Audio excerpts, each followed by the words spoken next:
시청자 여러분 안녕하십니까? 뉴 황셰프의 요리교실입니다.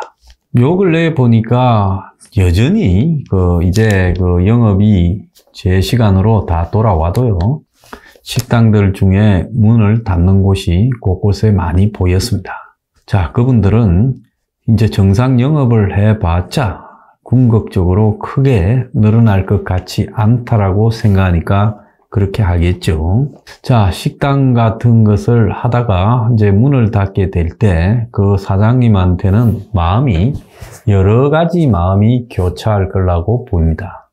그동안에 와주신 손님들에 대한 감사함과 더 이상 그분들에게 식사를 대접할 수 없는 미안함, 또 한편으로 이 뒷정리, 사람이 식당을 차리려고 할 때 식당에 여러 가지 설비를 하고 식당에 또 이 각종 가구들을 들르고 할 때 기분과 이제 이 망해서 문을 닫으려고 할 때 식당에 있는 물건들을 처분하는 것, 그때의 이 마음이라는 것은 비교할 수도 없는 고통스러운 순간들이 나올 거고, 가장 고통스러운 것은 이제 며칠부터 더 이상 영업을 하지 못합니다.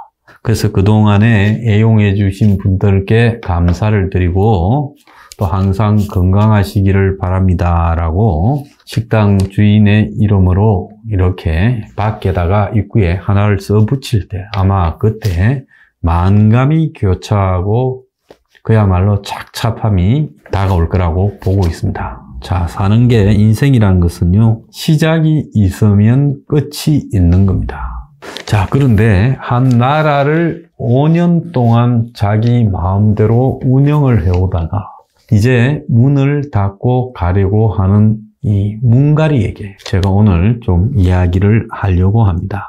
자, 보통 사람은 식당 주인만 해도 식당 문을 닫고 이제 영업을 그만두려면 그 마음이 착착해지면서 온갖 그냥 단상들이 머리를 스치고 지나가고 또 미래에 대한 걱정도 닥치고 이러면서 참으로 고통스러울 건데, 문갈이처럼 이 5년간 숱한 적을 만들고 자기 편 아니고는 다 적이었지 않습니까?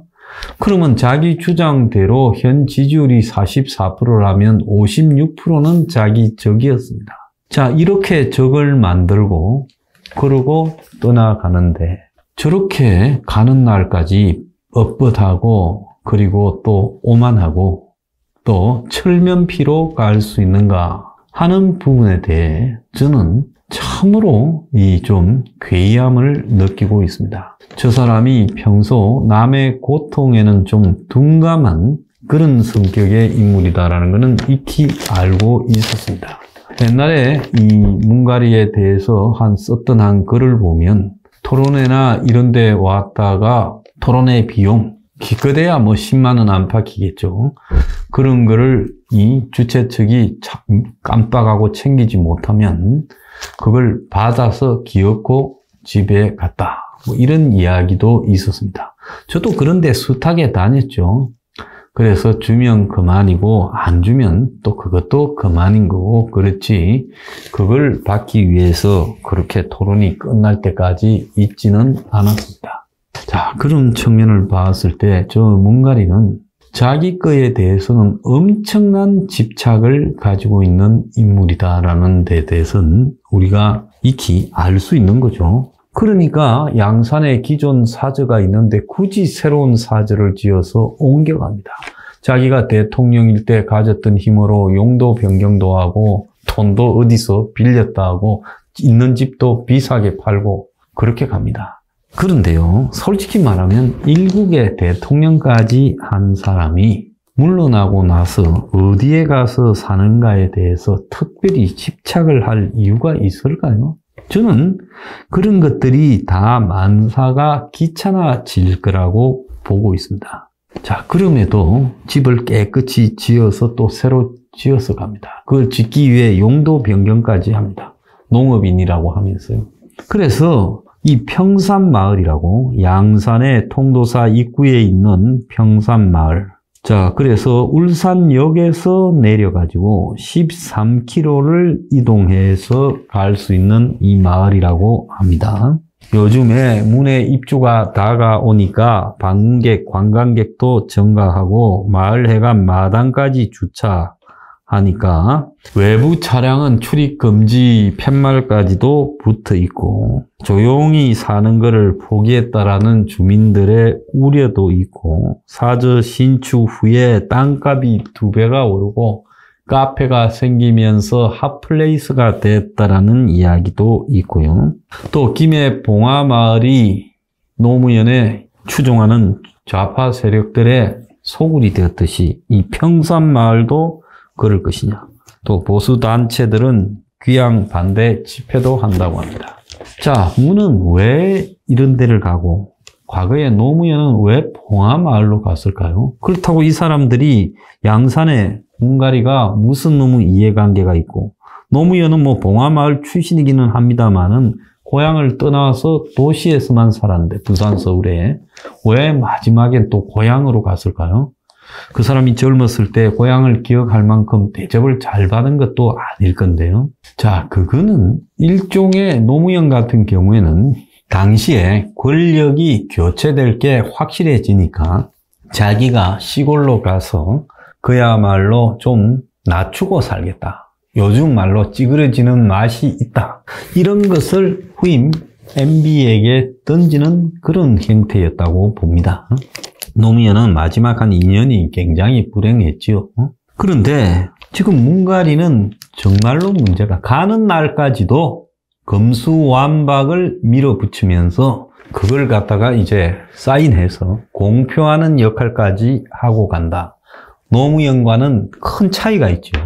이 권력 창출에 실패했다라는 측면에서는 노무현과 문가리가 별로 다를 바가 없습니다. 그런데 노무현은 자기가 통제가 안 되는 MB가 이렇게 됐다. 문가리는 통제가 되는 윤이 됐다. 그러지 않습니다. 당시에 노무현과 MB 사이에도 모종의 서로 합의가 있었다. 이런 이야기가 바다했죠.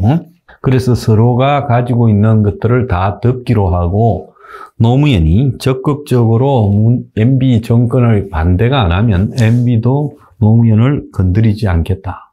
자, 그런데 그때 시작하자마자 어떤 일들이 생기기 시작했습니까? 청와대에서 자기들의 집권했을 때의 기록물들을 상당히 봉화마을로 가지고 갔고 또 일부는 컴퓨터에 다 떠가 갔다. 그래서 MB 정권이 그걸 반납해라 하고 이 싸움이 벌어지기 시작을 했습니다. 자, 보다 근본적으로는 광우병 소고기 파동이 지금 촛불 시위가 생기기 시작하면서 MB 정권이 코너에 몰렸다가 나중에 이제 그것이 일정하게 사그러들자 그 배경에 노무현이 있지 않나 생각을 했습니다. 또 노무현도 시골로 갔으면 그냥 조용히 시골에서 자기 노출을 안 시켜야 되는데 자기 팬들이 있고 하다 보니까 그것이 마치 봉화마을이 좌파의 소굴처럼 되어가고 그리고 관광버스가 닥치고 일정한 시간이 되면 노무현이 나와서 손을 흔들고 가고 그가 손녀와 자전거를 타고 다니는 이런 모습들이 노출되고 이러면서 이제 노무현이 자기 정치를 퇴임 후에도 해가려고 한다라는 의심이 확신으로 바뀌어갔습니다. 저는 노무현이 당시에 힐튼 호텔에서 첫 토론을 한다 하면서 퇴임 이후에 서울로 올 때 그때 힐튼 호텔 앞에 혼자 피켓을 써서 가서 반대한다고 그 앞에서 들고 흔들었습니다. 당신은 역사적인 죄가 많은데 왜 여기에 서울에 다시 올라오느냐. 그때 제가 그렇게 한 바가 있어요. 그런데 이 문가리를 보면 노무현과는 비교도 되지 않는 수준의 지금 권력을 퇴임 그날까지 누리고 있고 자기가 했던 모든 일, 예를 들어서 부동산 문제, 대북 관계 문제, 또 더 나아가서 지금 코로나 문제, 이런 것들을 전부 부동산 문제 다 잘했다고 지금 우기고 있습니다. 심지어 다른 나라들의 부동산 폭등보다 한국이 더 낮았다고 황당한 소리까지 하고 있습니다. 자, 이런 뭉가리의 자기 정책에 대한 왜곡, 또 자기 마음대로 자기 시대를 역사적으로 정리해놓고 가는 저 행태, 또 떠나기 전까지 검수완박법에 대해서 밀어붙이는 저 태도, 이런 것들을 본다 하면 그야말로 죽어도 반성하지 못할 사람이다. 자기 편만을 위한 정치를 해왔는데 물러나고서도 또 그런 일을 할 사람이다. 심지어 5월 중순께 이 바이든이 오면 바이든과 또 뭉가리가 만나기로 했다고 하고 바이든 측의 요청이라고 합니다. 내가 좀 알아보니까 사실과 전혀 다른 이야기더만요.